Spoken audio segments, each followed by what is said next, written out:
ہمارا جو ٹاپک ہے داستان آغاز و ارتقاء. تو بنیادی چیز ہے سب سے پہلے کہ کوئی بھی صنف ہوتی ہے اس کے بارے میں ہم یہ جانیں کہ وہ ہوتی کیا ہے. کوئی بھی صنف سے مراد جیسے داستان ہے، غزل ہے، مرثیہ ہے، قصیدہ ہے، مثنوی ہے، ناول ہے، افسانہ ہے، اس کو ہم داستان وہ صنف کہتے ہیں. انگریزی ہندی میں جس کو ودا کہتے ہیں اور انگریزی میں یون کہتے ہیں. حالانکہ لوگ فارم کہتے ہیں، وہ غلط ہے بالکل. تو ٹھیک ہے، داستان کے بارے میں ہمارے یہاں بہت سارے مباحث رہے ہیں.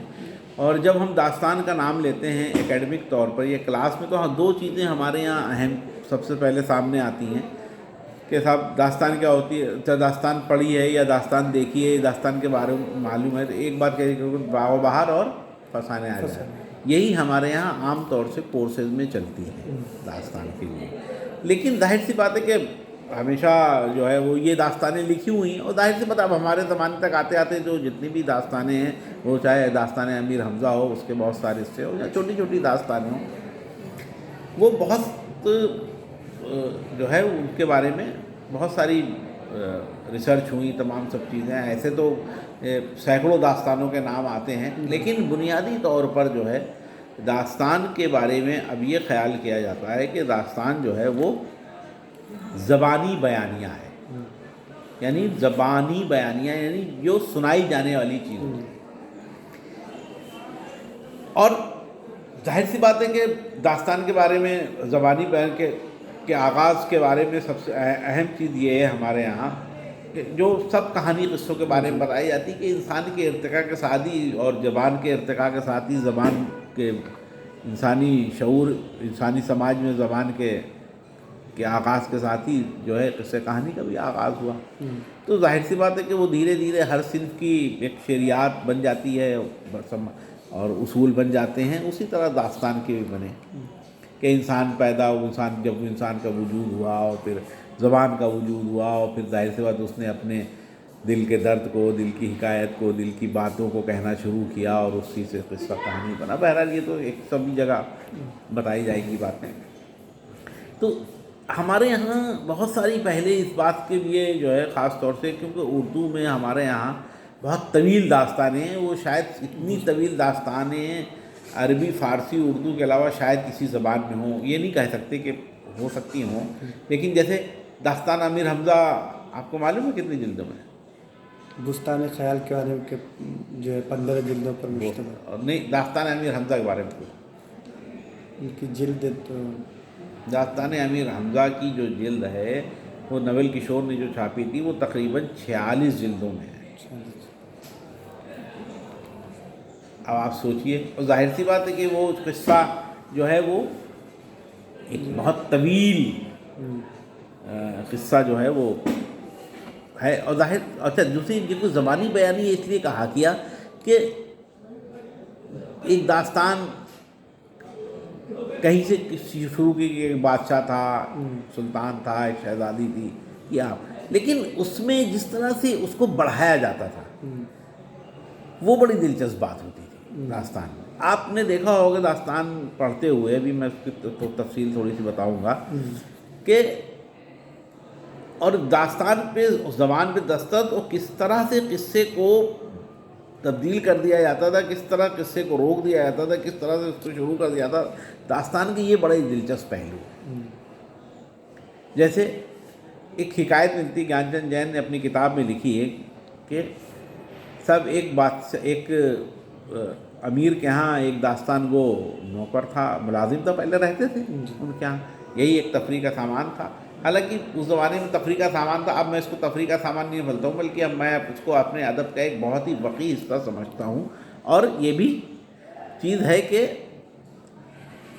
اس کے اوپر بہت زیادہ توجہ نہیں کی. ہمارے یہاں توجہ کی ہے لوگوں نے، لیکن اتنی توجہ نہیں کی جتنی بعد میں آخر میں زمانے میں آگے شمس الرحمن فاروقی صاحب نے اس پر توجہ کی، اور تقریباً انہوں نے اس پر 3000 صفحے کی کتاب لکھی تھی جو 5 جلدوں میں ہے.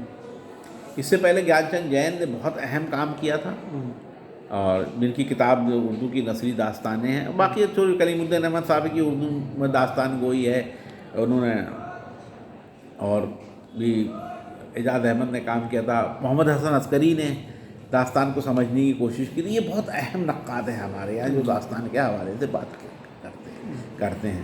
باقی ہمارے یہاں تو میں بتا رہا تھا کہ زبانی بیانیے کے بارے میں جو ہمارے یہاں کہا جاتا ہے، زبانی بیانیے اس لیے کہ داستان کا قصہ کہانی کچھ بھی ہو، لیکن داستان گو، داستان کہنے والا جس طرح سے اس کو شروع کرتا تھا، جس طرح سے اس کو روک لیتا تھا اور جس طرح اس کو بڑھا لیتا تھا، یہ بڑی اہم چیز تھی. مثلا ایک میں بتا رہا تھا کہ ایک امیر کے ہاں ایک داستان گو ملازم تھا، تو اس کا کوئی داستان سنا رہا تھا، سناتا گیا اس کو. اچانک اس کو بیٹی کی اس کی شادی کی تاریخ آ گئی. اس نے اپنے امیر سے کہا جس کے وہ ملازم تھا کہ صاحب ہمارے یہاں جو ہے وہ بیٹی کی شادی ہے اور مجھ کو ہفتہ بھر کی چھٹی چاہیے تاکہ میں اس کے بندوبست کر کے اور تقریب مکمل کر کے آ جاؤں. اور تو اس نے کہا اتنی دلچسپ داستان چل رہی ہے، تم چلے جاؤ گے تو میں کیا کروں گا، ایسا کرو تم اپنی جگہ کوئی کسی کو رکھ دو تاکہ وہ داستان ہمیں سناتا رہے. تو اس داستان گو کا ایک شاگرد تھا، اس نے اس داستان گو کو جو ہے اپنے یہاں سے کہا کہ بھائی داستان یہ جو ہے سناؤ، اور چلا گیا. وہ اس کو ہفتہ بھر کے بجائے 15 دن لگ گئے اپنے گھر پہ. شادی کی تقریب کی ظاہر سی بات ہے. جب وہ لوٹ کے آیا تو اس نے یہ پوچھا اپنے شاگرد سے کہ تم جو ہے وہ اتنے دن تک، اس نے پوچھا کہ جو ہے تم نے داستان کہاں تک پہنچائی؟ تو اس نے کہا کہ آپ جو ہے شہزادی کی بارات دروازے پہ آ گئی تھی، یہاں سے آپ نے چھوڑا تھا اور ابھی شہزادی کی بارات جو ہے وہ لڑکی کی شہزادی کے دروازے پہ کھڑی ہوئی ہے اور 15 دن تک وہ داستان سناتا رہا. تو ظاہر سی بات ہے، اس سے یہ پتہ چلتا ہے کہ داستان میں جو جزیات نگاری ہوتی تھی، جو ڈیٹیلنگ ہوتی تھی، 15 دن تک اگر 1 گھنٹے میں اس نے سنایا، 15 گھنٹے تک بارات کی تفصیلات یہ آپ کو ملے گی 46 جلدوں میں. اور ظاہر سی بات ہے کہ 46 جلدوں میں بھی نہیں آ سکتی اگر کہا جائے کہ. اور اس طرح سے آپ نے دیکھا ہوگا کہ فضان آزاد میں بھی ہر بار میں، حالانکہ وہ ایک جلدوں میں ہیں یہ چیزیں، کہ کس طرح سے ایک داستان شروع ہوتی ہے، پھر ایک آدمی شروع ہے، پھر وہ اپنی داستان بتانے لگتا ہے، پھر وہ کہتا ہے وہاں گئے تھے تو وہاں ملا تھا تو اس کی داستان شروع ہو جاتی ہے. الف لیلہ میں بھی یہی ہے. الف لیلہ کا واقعہ معلوم ہے کہ الف لیلہ جو ہے ایک بادشاہ تھا اور وہ اس نے کسی عورت سے جو ہے وہ دھوکہ کھایا اور اس نے جو ہے وہ قسم کھا لی کہ میں روز ایک عورت سے شادی کروں گا اور اس کو روز قتل کر دوں گا. نکاح کرتا تھا اور اس کو روز قتل کر دیتا تھا. ایک زمانے تک یہ سلسلہ چلتا رہا. لوگ خوفزدہ ہونے لگے، جس کی ظاہر سی مطلب بادشاہ تھا تو اب وہ اپنی جس کا بھی انتخاب کر لیتا تھا. تو جس طرح سے ایک وزیر تھا، اس کی بیٹی تھی شہرزاد، اس نے جو ہے کلاس چل رہی ہے اس ٹائم، کوئی بات نہیں کر پاؤں گا، تو شہرزاد تھی، تو اس نے جو ہے یہ اپنے اس کا باپ وزیر تھا، اس سے پوچھا کہ کہا کہ کیا سلسلہ ہے، تو وزیر نے پوری بات بتائی اس کو. اس نے کہا بھائی کسی عورت نے، ایک خاص عورت نے اگر کسی کو دھوکہ دیا تو اس کے مطلب پوری عورت ذات کے اوپر تو الزام نہیں آنا چاہیے. چلیے آپ ایسا کریے کہ بادشاہ سے میری شادی کرا دیجیے، پھر میں دیکھتی ہوں کیا ہوتا ہے. وہ شہرزاد اس کی مین کردار ہے اس کا الف لیلہ کا. اور اس نے جو ہے وہ اب اس نے اب وزیر ڈر گیا کہ اس نے کہا یار بیٹی میری قتل کر دی جائے گی، ظاہر اپنی اولاد سے کس کو محبت نہیں ہوتی.